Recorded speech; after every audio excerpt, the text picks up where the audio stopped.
ini harus didasari pada sebuah keyakinan. Orang-orang semacam Anda itu lebih memahami ketika keimanan itu masuk dalam sebuah pola pikir, kan begitu.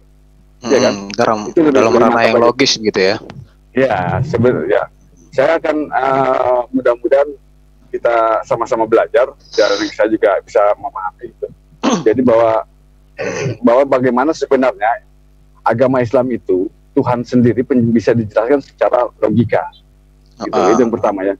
Nah, nanti sebagai daya dukungnya adalah nanti ketika terakhir bagaimana penguat dalil-dalilnya itu terakhir, kan? Nah, menurut Anda siapa itu Tuhan?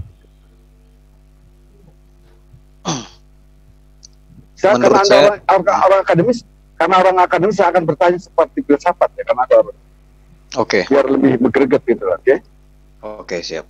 Silakan. Menurut saya jawabannya simpel. Tuhan itu kampung halaman sebenarnya.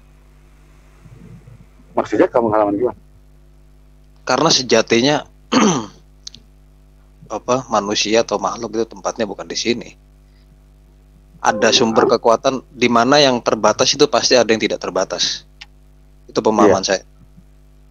Di mana ada yang tidak terbatas, ada yang terbatas. Itu kita melihat realitanya. Saya sendiri mikir ya, apa orang hidup mati aja.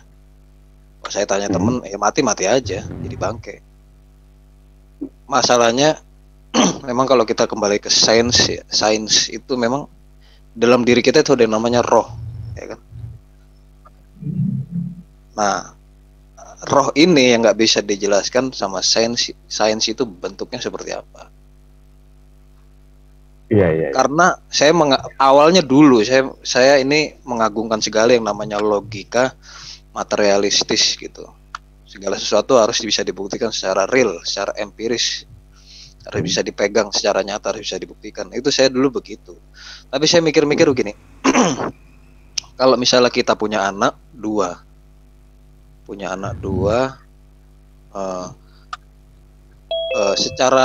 secara logika kita bunuh aja itu anak dua. Kenapa? Karena itu mengurangi beban nafkah kita gitu. Duit kita jadi lebih banyak. Secara logika itu benar, tapi secara moral itu salah. Menurut saya gitu. Secara logika benar. Dari situ saya mempelajari lagi, ternyata logika ini banyak lemahnya ternyata. Banyak kelemahan logika itu. Dari situ dia nggak bisa menghitung hal-hal yang seperti itu. Nah, dari situ ada moral. Nah, dari moral ini saya mikir lagi. Kenapa rata-rata manusia di dunia ini moralnya hampir sama gitu loh. Maksudnya dia tahu kalau walaupun dia nggak belajar agama ya, dia nggak kenal agama, membunuh itu hal yang penderitaan, jadi kan dilarang. Dimanapun maupun suku apapun itu, membunuh, melukai orang, memukul itu seakan-akan dilarang. Nah, kok bisa manusia jutaan miliaran ini bisa hampir gimana Mas? Terus lanjut nggak ada. Kok bisa manusia miliaran ini patternnya atau polanya bisa hampir sama gitu. Bahwasanya membunuh itu hal yang tidak baik, mencuri, mengambil istrinya orang. Walaupun ada yang melakukan, tapi pasti perasaan batin dia itu bertentangan bahwa mengambil istri orang itu salah. Kan begitu. Nah, dari situ ini pasti nggak mungkin semua diajarkan moral ini, enggak. Pasti ada yang mengajarkan moral. Siapa yang mengajarkan moral ini? Nah, dari situ saya berhilir kepada yang namanya suatu entitas yang mengajarkan moral itu, ya Tuhan. Tuhan itu saya yakini. Oke. Saya bisa tangkap alurnya. Tapi maksud saya akan lebih mengkerucutkan lagi pada pemahaman Anda karena sebuah keyakinan. Kan begini. Ketika kita akan bicara tentang agama ya, karena Anda sudah tidak beragama, kalau seperti itulah gitu, pemahaman seperti itu. Mudah-mudahan Anda kembali kepada jalurnya, bahwa hakikat manusia itu sebenarnya memang untuk beragama dan dalam cahaya ilahi gitu loh. Nah, saya bertanya pada Anda, pertamanya bagaimana itu agama? Agama itu ada 3 menurut saya nih, menurut saya. Ada pertama adalah mengenai konsep ketuhanan, betul? Betul. Agama, betul. Kemudian konsep siapa pembawa ajaran itu. Karena ajaran Tuhan itu tidak datang ke manusia, tapi dia memberikan satu pengajaran itu lewat siapa yang membawa ajaran itu. Yang ketiga adalah konsepnya adalah bagaimana ajaran itu, isi ajaran itu. Ya kan? Nah, tiga hal ini kita kerucutkan kepada satu dimensi satu persatu. Yaitu pertama saya bilang, makanya ketika taruhlah Anda sekarang tidak beragama, lepaskan dulu dari agama Islam dan lain-lain. Ya, taruhlah Anda sebagai ateis. Ya kan? Taruhlah Anda hanya memahami sebagai dia merasa dia memiliki Tuhan tapi tidak tahu bagaimana ini Tuhan. Karena Mas, begini Mas, saya akan memberikan satu pijakan dulu kepada Mas sebelum bicara ini. Pertama adalah pijakannya begini ya. Tuhan, siapapun itu Tuhan yang sebenarnya, mau Tuhan Kristen, Islam atau taruhlah siapapun. Saya bilang kan tadi saya kembalikan bahwa Mas dianggap sebagai tidak punya agama. Ya. Tuhan menciptakan manusia itu, menitipkan anugerah terindahnya adalah otak manusia. Betul? Ya, itu betul. yang membedakan antara makhluk lain di dunia ini. Nah, manusia itu diberi kapasitas untuk berpikir, kemudian mengobservasi, menelaah, membandingkan. Itu kan anugerah terindah itu. Kemudian dia untuk dipakai media untuk menggunakan dan mengenal siapa Tuhan kita. Itu akal ya, pertama.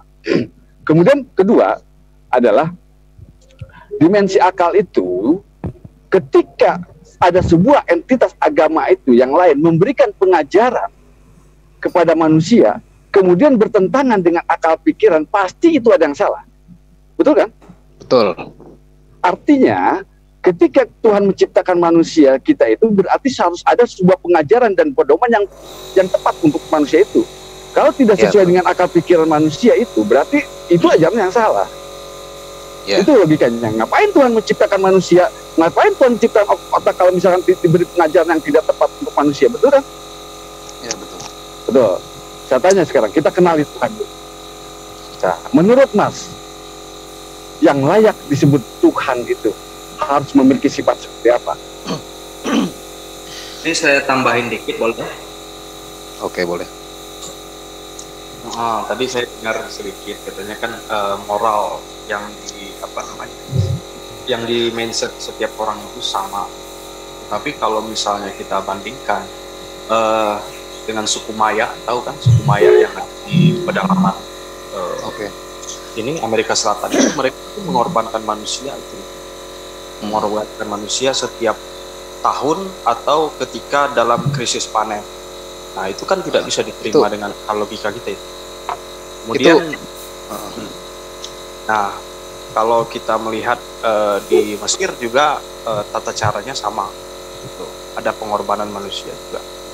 Nah kemudian kita bisa melihat dari hukum di setiap negara ada positive law, ada moral law kan. Ya, nah kan di Indonesia ini memang tidak terkait dengan hukum syariat, dan itu pun dibentuk oleh bapak-bapak bangsa kita. Nah itu contoh konkret yang bisa kita lihat bahwa hukum di setiap negara aja berbeda. Contohnya ini, hukuman mati buat terpidana narkoba. Satu negara seorang pengedar narkoba dan dia ketangkap basah mengedarkan 5 kg narkoba, itu harus dihukum mati misalnya gitu.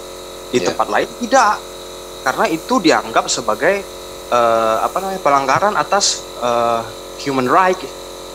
Beda-beda kan? Nah itulah gunanya agama ini, karena dasar-dasarnya itu jelas diturunkan oleh Tuhan. Begini loh aturannya, ini loh yang harus kamu lakukan, ini loh yang tidak boleh kamu lakukan. Silakan. Oke, ini yang menjawab yang suku Maya tadi. Yang saya bilang tadi moral itu kan patternnya hampir sama polanya. Sorry ya agak batuk. Itu moralnya apa ya? Rata-rata itu hampir sama, kurang lebih sama. Cuman yang dibilang Mas tadi, pembunuhan di suku Maya itu dia tujuannya untuk bertuhan mereka itu, menyembah dewa-dewa matahari mereka. Kalau suku Maya, memang pembunuhan secara langsung nggak boleh. Itu tujuan mereka bukan pembunuhan, pengorbanan. Walaupun itu membunuh manusia. Yang itu Mas, nomor satu. Yang kedua memang saya orangnya nggak setuju kalau hukuman mati itu. Nah, saya menjunjung tinggi human rights. Ya. Terus yang tadi Mas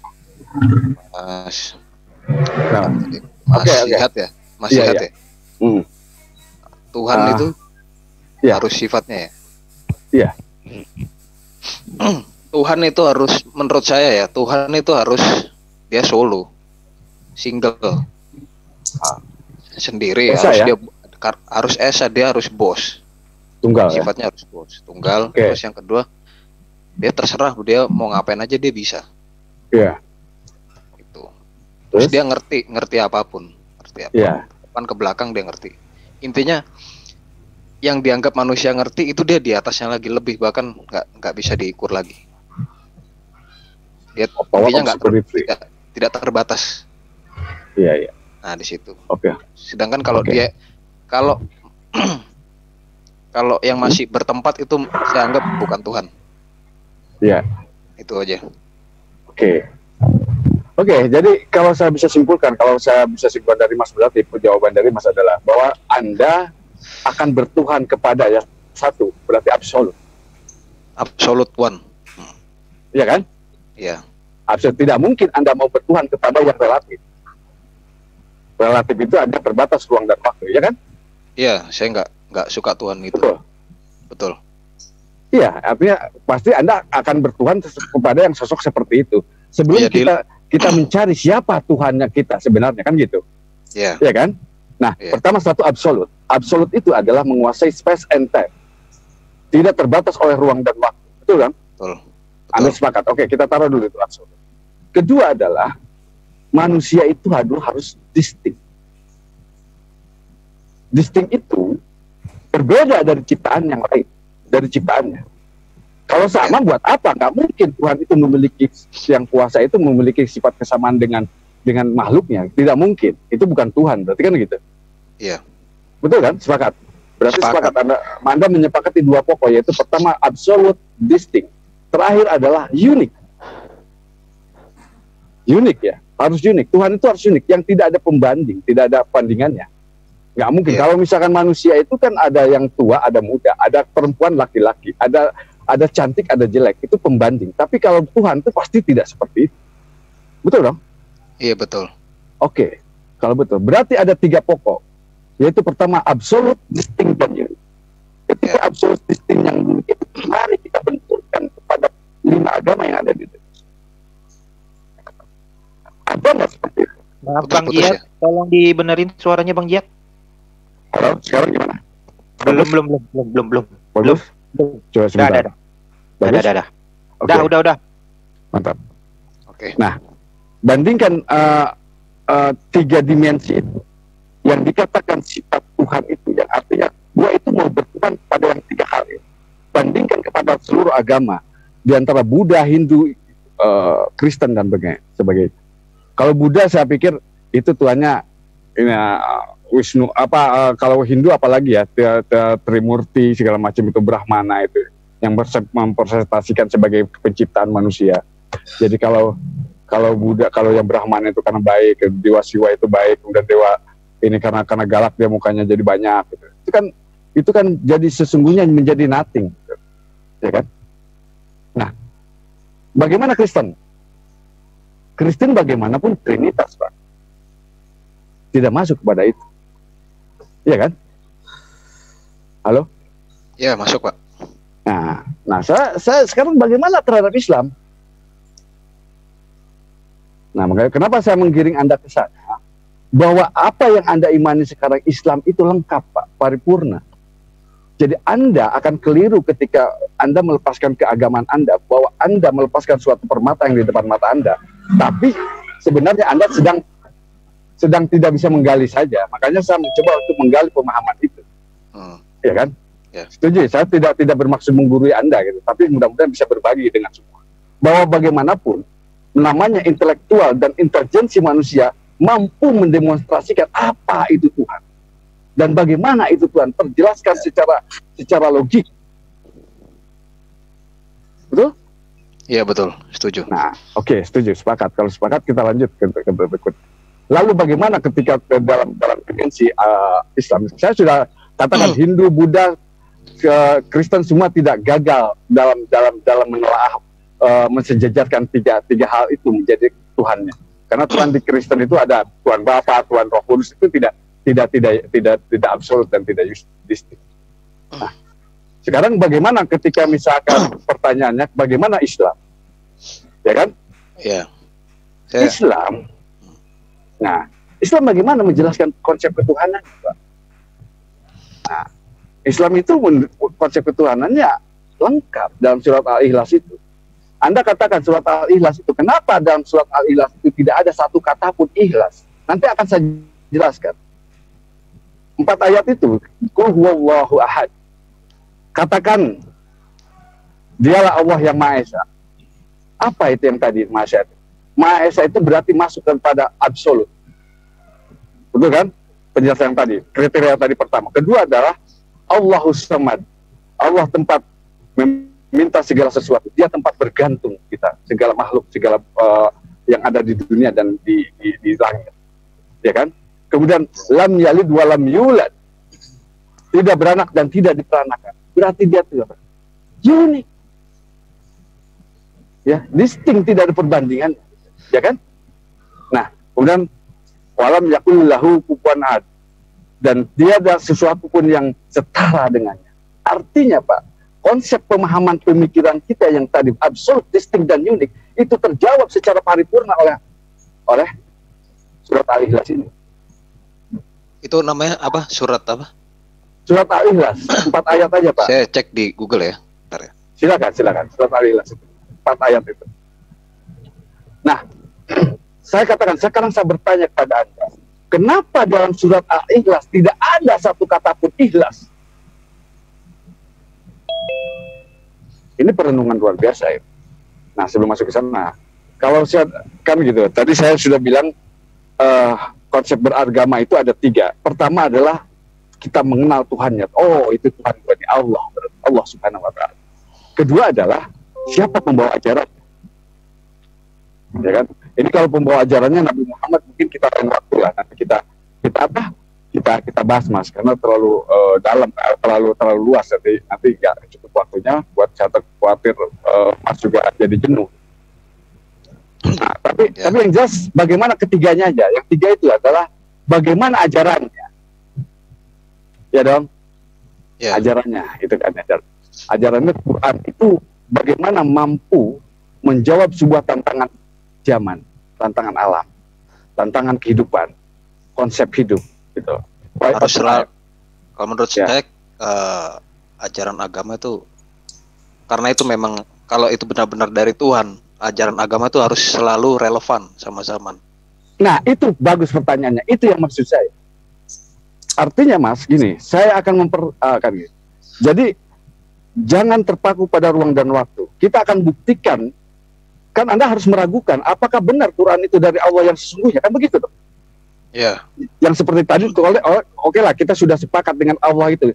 Siapa sosok Allah itu kita sudah sepakat dengan surat Al-Ikhlas itu kan. Oh, berarti Allah. Ya kan? Tuhan kita Allah secara otak manusia kita mampu diterima secara akal sehat. Nah, sekarang pertanyaannya, Al-Qur'an yang sebagai di dalam ayat itu, di dalam yang termaktub di situ. Apakah betul, pertanyaannya kan? Apakah betul Al-Qur'an itu dari Tuhan yang sebenarnya? Ya. Betul? Karena orang tidak pernah tahu bagaimana membuktikan Al-Quran yang sebenarnya secara logik bagaimana. Ya. Ya kan? Ya. Betul? Nah, itu saya akan berikan pemahaman itu. Jadi, kenapa ketika kitab-kitab lain, saya mendeskripsikan ini dalam kita berdialog agama, kita harus menghayati bahwa agama yang kita pegang itu benar. Kebenarannya itu mutlak. Pertama saya membandingkan Weda, kemudian dengan Injil, dengan Biblia segala macam. Kenapa? Saya karena itu bagi saya tidak bisa mampu menjawab tantangan itu yang seperti space and time itu, menjaga ruang dan waktu itu. Nah, dalam Al-Quran, Pak, Anda mungkin bertanya sekarang dalam hati, benar nggak sih Quran dari Allah, dari Tuhan yang sebenarnya yang tadi itu? Ya, Tuhan yang sejati. Iya kan? Bagaimana cara menelaahnya? bahwa membuktikan bahwa benar itu dari Allah. Bagaimana caranya? Maka kita tidak ada cara lain, yaitu dengan cara membedah ayat Al-Quran ini. Tapi Bapak ini backgroundnya dari mana sebelumnya? Keluarganya beragama apa? Dari Islam, Pak. Islam tapi nggak ada pengajaran. Islam, KTP. Iya. Mengenai Tuhan tadi, Pak, apa namanya, pengorbanan yang dilakukan oleh suku Maya itu sebenarnya kan itu ditentang dalam beberapa agama Samawi ya. Kalau tiga agama ini kita mendirikan memang ditentang. Artinya kan itu berbeda.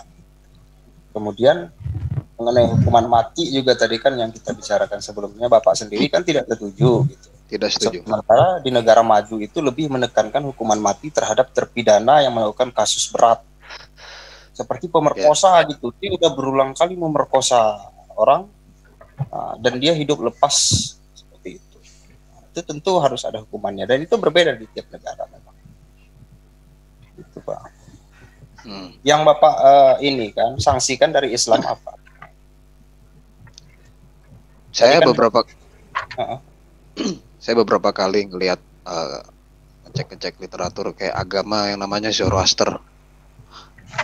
Di situ kan katanya Zoroaster ini agama yang menuhankan satu, kan gitu. Monoteis. Iya. Monoteisme sebelum tiga agama itu. Itu kan saya lihat Tuhannya dia kan namanya Ahura Mazda. Ternyata Ahura Mazda ini ada dualismenya gitu. Si Angra Mainyu namanya. Angra Mainyu. Nah, dari situ saya kurang srek juga sebenarnya. Kenapa harus ada Tuhan yang identik dengan cahaya, api, harus ada lawannya kegelapan? Menurut saya Tuhan nggak ada lawannya. Itu yang dari Zoroaster. Terus yang kedua yang dari Kristen, nah kenapa itu Yesus pas selalu berdoa kepada dia pas berdoa bersama muridnya, dia selalu berdoa kepada Bapa di sorga gitu. Di situ saya pertanyaan, kalau dia memang Tuhan, kenapa dia berdoa kepada Bapa di sorga? Itu saya tanya teman saya, katanya itu cuma kiasan. Bukan.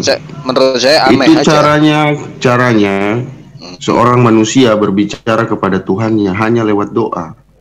Cara manusia, diajarkan cara manusia untuk berbicara dengan Tuhan hanya lewat doa. Itu bukan hiasan. Emang Kristen itu kalau kita lihat beda-beda, Pak. Kalau yang satu badut ini ngomong begini, nanti Bapak nanya keluar Kristen lain ngomongnya beda lagi. Kalau Bapak ikutin kemarin ada namanya Henry Tan, itu udah beda lagi omongannya. Yang namanya Bapak itu nggak ada, Bapak itu ya Yesus itu sendiri. Itu saya nemu dua jawaban Mas sebenarnya. Dia bilang yang kamu sembah sekarang ini siapa? Anda ini siapa Pak? Anda Kristen apa? Gimana? Nah, coba dilihat. Kalau Bapak ketemu orang Kristen, ya. Kristen. Nih. Kalau Bapak, apa bedanya Bapak ketemu dengan sesama Muslim dengan ketemu sesama Kristen? Saya kasih contoh ya. Kalau Bapak Kristen, terus Bapak ketemu dengan teman Bapak yang Kristen, tetapi Bapak tidak tahu denomnya apa. Dia akan bertanya, gereja kamu di mana? Ya kan, denom kamu apa? Nah, kalau Bapak dari pertanyaannya dia bukan Kristen. Dia nggak tahu. Oke. Mengajarkan caranya kita berinteraksi dengan Tuhan. Iya, diam kau dulu. Nah, kalau ketemu Bapak sama Muslim, kamu udah sholat belum? Yuk bareng-bareng sholat dimanapun oke gitu. Paham kan di sini? Akidahnya sama. Kalau Kristen udah beda. Nah, itu sih perbedaan yang paling mendasar. Oke, itu untuk Mas Swasta dengan Mas Estan kita hentikan dulu. Ini Mas Diki memang seorang agnostis ya, tapi dia lebih condong ke Islam. Itu dari perkataannya sendiri. Makanya di sini pihak Islam yang menjelaskan, terutama Mas Zihad. Yang lainnya yang belum baru masuk, tolong didengarkan dulu biar tidak campur aduk ini alur pembicaraannya. Ya, tolong ditahan dulu. Mas Zihad masih berkeinginan untuk berdiskusi dengan Mas Diki? Saya sih berkeinginan, tapi ada sedikit lagi yang saya perlu menjelaskan dan membuktikan bahwa Al-Quran yang saya pegang itu Oke, bisa saya dan kasih Tuhan yang waktu sebenarnya. 10 menit ke depan sama Mas Diki untuk menjelaskan. Kan Mas Diki tadi tertarik dengan Islam. Masih apa itu lebih condong ke Islam. Betul begitu Mas Diki? Iya betul, sebelum saya ketemu forum ini saya udah tertarik sama agama Nah, itu Islam. ini dari pihak Islam, Abang Ziyad menjelaskan. Nanti kalau Abang Ziyad sudah selesai, boleh yang lain ini dari sini juga ada nih. Di sini ada Joker tuh dari Kristen Katolik. Bisa nanti tanya di Oke. sana. Jadi kita Boleh, mengalir boleh. gitu ya. Tolong dijaga jangan sampai alur pembicaraan ini kacau balau. Silakan Mas Jihad dilanjut 10 menit ke depan ya. Saya hanya paling butuh 5 menit lagi, tapi ini saya membuka pemahaman cakrawala berpikir Anda, karena Anda seorang mahasiswa yang memiliki kegairahan berpikir yang luar biasa. Saya harus puaskan itu. Jadi ya, jadi begini Pak, ketika balik lagi kepada pemahaman tadi bahwa Anda sudah memahami siapa Tuhan, kemudian apa dasar Tuhan, kemudian bagaimana kalau pembawa ajaran nanti kita bahas setelah ini lain hari karena akan lama. Tapi apa produk dari Tuhan itu, Al-Quran itu? Bisa nggak Al-Quran itu dibuktikan secara nyata bahwa dia itu dari Tuhan yang sebenarnya? Kan gitu. Halo? Iya, Ya, masuk. oke. Saya akan singkat saja kepada Bapak. Silakan Bapak tulis atau kita buktikan secara saintifik dan ilmiah, gitu loh. Ya kan? Saya akan memberikan pendekannya. Jadi, ketika Allah dalam sebuah surat Al-Mu'minun, Anda boleh buka itu surat Al-Mu'minun ayat 12 sampai 14. Saya memberikan dasar-dasar. Bagaimana Allah itu bercerita tentang sebuah proses penciptaan manusia dalam rahim. Dari janin, mudghah, alaqah sampai menjadi khalqan akhar, menjadi makhluk yang terakhir. Jadi bagaimana di proses ketika proses penciptaan manusia dari air mani menjadi daging, kemudian daging menjadi tulang, kemudian tulang dibungkus menjadi daging, asalnya dari lintah, seperti lintah gitu ya. Itu betul-betul menjadi bisa dibuktikan di abad sekarang. Itu pertama dulu ya. Bagaimana mungkin Nabi Muhammad sebagai orang ummi di zaman dulu dia dibawa kepada pengajaran yang terbelakang, ya, paling terbelakang. Kemudian dia diberi pengajaran seperti itu. Apakah Nabi Muhammad memiliki mikroskop? Kan tidak. Pasti itu diwahyukan oleh yang diinformasikan oleh wahyu yang sebenarnya oleh Allah. Kan begitu. Ya. Kemudian yang kedua, sungai di bawah laut, surat Ar-Rahman ayat 19 sampai 20. Itu dibuktikan. Kemudian kedua, api dalam laut. At-Tur ayat 1 sampai 6. Itu dia bagaimana surat At-Tur 1 sampai 6 itu, api dalam laut itu dibuktikan yang dulu orang mustahil. Bagaimana Nabi Muhammad dia memperoleh informasi itu? Sementara dia hidupnya juga di padang pasir, kemudian dia tahu dengan kondisi itu yang bisa dibuktikan zaman sekarang. Kemudian saya akan bilang laut terpisah, ya, surat Al-Furqan ayat 53 sampai kepada namanya At-Tariq. Anda tahu mengikuti kemarin bahwa ada seorang astronot dari Cina, dia mengatakan At-Tariq itu tentang bintang yang diketuk. Itu baru 2020 ini Pak. Itu At-Tariq itu mengungkapkan itu. Cuk, itu tidak kedengaran oleh resonansi telinga kita, tapi di luar angkasa dia bisa dengar. Dan itu adalah bintang yang berketuk yang disebut At-Tariq itu. Nah, saya harap saya tidak panjang lebar lagi ya, karena ini perlu pemahaman. Ini hanya bagian-bagian saya sampai kepada sidik jari dalam Al-Quran itu dikatakan Pak. Sidik jari kalau Anda mau tahu, Anda boleh buka ya. Sidik jari itu ada dalam surat Al-Qiyamah ayat 3 sampai 4. Kemudian namanya adalah Big Bang. Big Bang itu proses penciptaan alam, namanya teori Big Bang itu ada dalam Al-Quran. Nah, itu surah berapa Pak? Surah berapa? Mohon maaf, yang mana? surah berapa? Yang mana yang tadi surat Yang sidik jari, surah Al-Mu'minun tentang sidik jari ya, tentang sidik jari ya? Iya. Sidik jari ya? Ya, bentar. Al-Mukminum ya?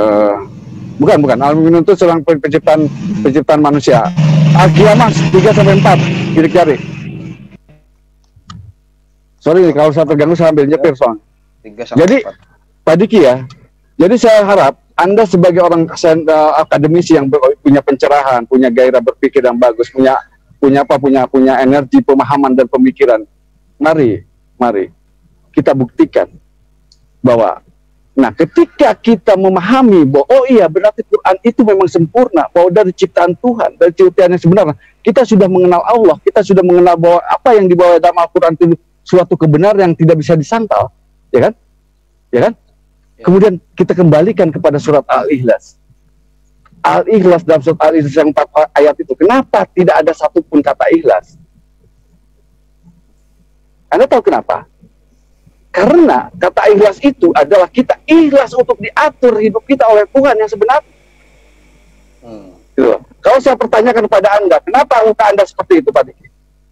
Kenapa Anda jadi laki-laki? Bisa ada jawaban Anda secara ilmiah? Ya. Tidak ada. Berarti ada yang menghendaki.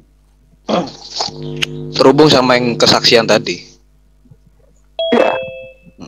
Berarti kan ada yang menghendaki. Nah, makanya di Meksiko ketika surat Al-Ikhlas itu, kenapa ada ikhlas, tidak ada satu kata pun ikhlas? Itu pemahamannya bahwa kita harus tunduk patuh kepada aturan Tuhan. Karena kita memiliki keterbatasan. Karena kita bukan makhluk memilih pada satu sisi, tapi kita adalah makhluk yang dipilih. Nah, itulah. Maksudnya saya hanya menghantar Anda untuk memahami itu, menggairahkan kembali bahwa bagaimana sebenarnya akal pikiran itu mampu mendemonstrasikan bahwa kita bisa mengenal Quran, kita bisa mengenal Tuhan yang sebenarnya dengan akal pikiran kita. Kita mampu mendemonstrasikan itu. Silakan yang lain kawan-kawan. Kalau ada pertanyaan, Pak Diki silakan. Terima kasih untuk Bang Ziyad.